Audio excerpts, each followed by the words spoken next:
Shafishuna, who hails from the Iiputu village in the Omusati region, is no stranger to innovation.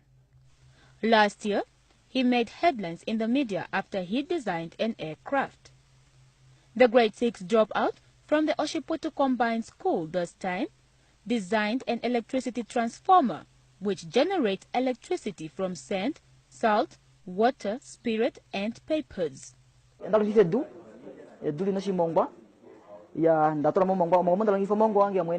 To bring up this electricity, I used a lot of things. Firstly, I cooked the sand and salt in the pot. After that, I designed bricks made out of the mixture.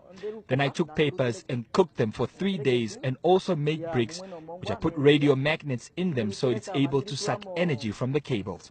After that, I took spirits and chemical things that I mixed and cooked.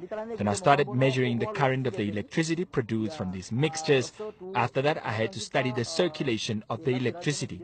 I connected bulbs, but when I switched on, all the bulbs burned totally.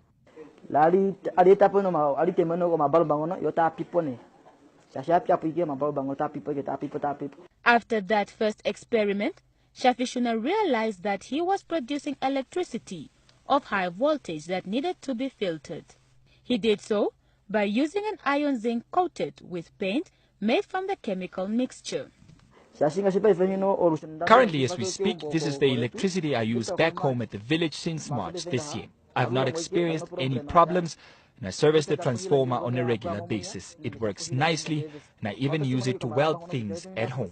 Shafishuna expressed his disappointment at government and the private sector for not supporting young people who are trying to contribute to the country's development.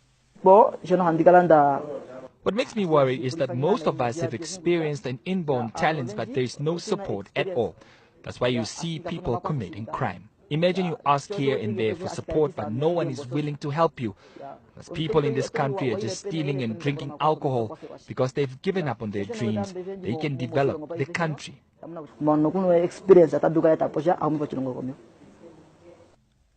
But he is not alone in this venture.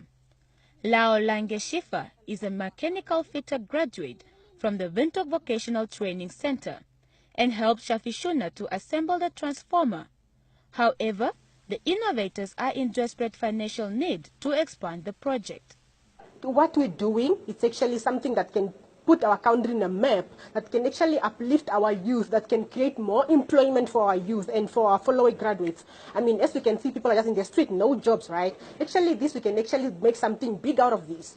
So we actually need sponsors. We need people to help us. We need government, not always the government. Actually, we need private sector and government as well to look into this and see how we can take this together up to a different level. Shafishuna says his innovations will not end here, as only the sky is the limit while he's living his passion. Chula Nafuka, NBC News, Windhoek.